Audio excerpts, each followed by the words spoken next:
संदीप जी, राहुल गांधी ने जैसे CWC की बैठक में अपना प्रोग्राम तय कर लिया कि अब वो शहर शहर घूम घूम कर छात्र और छात्राओं के बीच में गूंजते रहेंगे।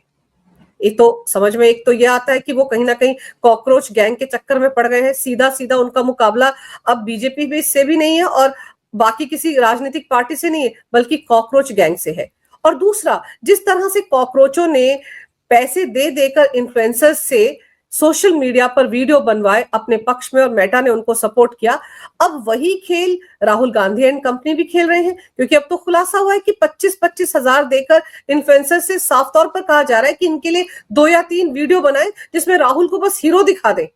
एक्चुअली क्या है, राहुल गांधी ये खेल पुराना खेल है, ये आदत उनकी पुरानी है। हम सबको याद होगा जैसे ही JNU में एक नारा उठा था, भारत तेरे टुकड़े होंगे, और वहां भी उस समय के सो कॉल्ड यंगस्टर्स थे, कन्हैया एंड गैंग, तो राहुल तत्काल उनके पास पहुंच गए थे। और उसके बाद हमें पता चला कि कांग्रेस के प्रियंका और राहुल की जो कोर टीम है वो वही उसी कम्युनिस्टों से आ जाती है जिन्होंने पुराने नेताओं को भी साइड कर दिया, और इसकी शिकायत बहुत सारे कांग्रेसियों ने भी की।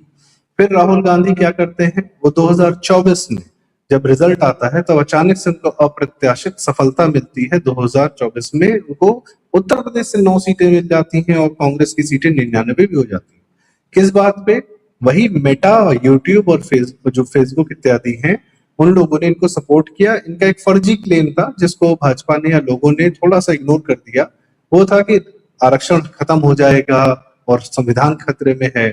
तो लोगों ने कहा ये कोई मुद्दा है नहीं, जनता जो है इसे इनके चक्करों में नहीं फंसेगी। पर यूट्यूब और मेटा ने, अमित शाह जी और कई लोग के फेक वीडियोस इस तरीके से चलाए, और जब तक बात कंट्रोल करते तब तक देर हो गई थी, तब तक राहुल गांधी 99 तक पहुंच चुके थे। तो राहुल गांधी को यंगस्टर्स और सोशल मीडिया के प्लेटफॉर्म दोनों का पूरा पुराना चस्का है। अब कॉकरोच जनता पार्टी के माध्यम से क्या होता है कि ये दोनों चीजें एक साथ एक्यूमुलेट होकर आ जाती हैं, और राहुल का ये एकदम जो एक होता है ना कि ये उनकी पिच पे आ गए हैं सब लोग। ये पूरा नैरेटिव अब राहुल की पिच पर चल रहा है। यंगस्टर्स के पास क्यों जा रहे हैं? मैं जेनजी शब्द का इस्तेमाल बिल्कुल नहीं करूंगा, प्रयास करूंगा कि ना निकले, क्योंकि बड़ा नेगेटिव टोन है। हम अपने सारे यूथ, सारे यंगस्टर्स को जेनजी जब बोलते हैं तो हम खुद ही उन्हें एक नेगेटिव टोन दे रहे हैं, जो कि सही नहीं है। हमारे यंगस्टर्स शानदार हैं, क्या अद्भुत कार्य कर रहे हैं। अभी मोदी जी ने ही कितने लोगों से मुलाकात करते हैं यंगस्टर से। देश के प्रगति में यंगस्टर्स का बहुत बड़ा योगदान है, हम साफ साफ देख रहे हैं। और ये उसी उम्र के लोग हैं जिस उम्र के लोग ये रांका और अभिजीत देव के टाइप के बहुत ही अमर्यादित लोग हैं। खैर, सो राहुल गांधी को ये चस्का जो है ये पुराना लगा है। अब क्या है कि अब उनको ये दिख रहा है कि हाँ यार, ये तो मेरी ही पिच पे नरेशन चल रहा है, और अब हम यंगस्टर्स को पे हम अपना नैरेटिव लेकर जाएंगे। यंगस्टर्स के पास बार बार क्यों जाते हैं?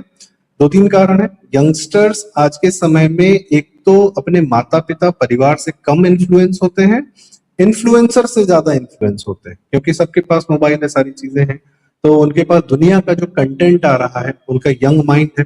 कैच देम यंग, ये लेफ्टिस्टों की, कम्युनिस्टों का पुराना मूल मंत्र है, और इसको करने के लिए ही उन्होंने एजुकेशनल जितने इंस्टीट्यूट्स होते हैं सब पर कब्जा किए हैं। JNU ही क्यों बनाया कम्युनिस्ट्स ने, एजुकेशन मिनिस्ट्री ही क्यों ली, ये इनका पुराना खेल है। स्कूल्स में पहुंच जाते हैं, फिर वहां डिबेट कंपटीशन करवाते हैं, बहुत यंग एज से ही बच्चों के दिमाग में अपना नैरेटिव डालते हैं।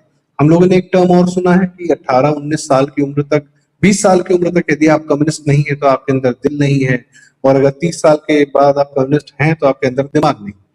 तो 20 साल की उम्र तक कम्युनिस्टों का नैरेटिव पहुंचाता कौन है यंगस्टर्स के पास? कम्युनिस्ट खुद पहुंचाते हैं। पूरा इकोसिस्टम है, पूरी सिस्टम है इनके पास। राहुल गांधी को सबसे ज्यादा सपोर्ट करने वाले कौन लोग हैं? कम्युनिस्ट हैं। तो ये नैरेटिव और जो बिग टेक है, इन दोनों का कॉकटेल है जिसको यंगस्टर्स के पास लेकर जा रहे हैं। दूसरा, यंगस्टर इन्फ्लुएंस होते हैं। उनका सबसे जरूरी बात है कि यंगस्टर्स के पास 2014 के पहले के इंडिया का, भारत का बहुत एक अनुभव नहीं। पहली बात तो उनका प्रत्यक्ष अनुभव नहीं है। दूसरा, कोई बताता भी है तो उतना समझ में भी नहीं आता है। उनको लगता है देश ऐसे ही शांत था, देश ऐसे ही शानदार था, साफ सुथरा था, रोड बन रहे थे, ऐसी रोड तो तब भी रहते होंगे, बनते होंगे। कौन बताए उन बच्चों को कि बेटा हम लोग किन हालात में जिए हैं कि डर लगता था दिल्ली, मुंबई, बेंगलोर शहरों में कि कभी भी बम फट सकता है। हमारे माता पिता कितने चिंतित रहते थे। कोई यहाँ पे जो लोग पढ़ते थे, लिखते थे, यहाँ पे कार्य नहीं करते थे, बाहर ही निकल जाने की सोचते थे। और किस तरीके से हीन भावना से भी यहाँ के लोगों को बाहर देखा जाता था। वो सारा बैगेज, वो सारा उनके पास कंटेक्स्ट नहीं है। तो राहुल गांधी के लिए आसान है कि मेरी मम्मी के सुपर पीएम होने के कार्यकाल में जो घटनाएं हुई या जो भी कुछ हुआ, मुझे किसी को बताने की जरूरत नहीं है, मुझे समझाने की जरूरत नहीं है। मैं अब ये बताऊंगा आज के हालात खराब है। किसके कंपैरिजन में खराब है? कि बहुत सुंदर भारत हो सकता है, उसके कंपैरिजन में आज के हालात खराब है। पर कोई ये नहीं बताता कि यूटोपिया से या ड्रीम से रियलिटी का कंपैरिजन नहीं किया जा सकता है। रियलिटी का कंपैरिजन रियलिटी से किया जा सकता है, जो कांग्रेस की रियलिटी थी और जो अभी मोदी जी के आने के बाद की रियलिटी है, इसका कंपैरिजन है। लेकिन नहीं, राहुल गांधी बच्चों को बताते हैं कि हम आएंगे तो हम तुम्हारे लिए ये कर देंगे, वो कर देंगे, ऐसा होना चाहिए, वैसा होना चाहिए। कोई उनको बताने की जहमत भी नहीं उठानी कि ये जो बुरे हाल हैं उसमें हमारा, हमारी मम्मी का, हमारे पापा का, हमारे पूरे खानदान का बहुत बड़ा योगदान है। राहुल गांधी डेमोक्रेसी की बात करते हैं, कॉन्स्टिट्यूशन की बात करते हैं, पर कभी ये नहीं बताते कि मेरा पूरा एक इकोसिस्टम है जो मेरे परिवार को ही पीएम बनाने पर तुला हुआ है, और एक परिवार के 4 लोग को बना चुका है, 5वें के पीछे पड़ा हो कि इसी को पीएम बनाएंगे, और इसको वो लोकतंत्र कहते हैं।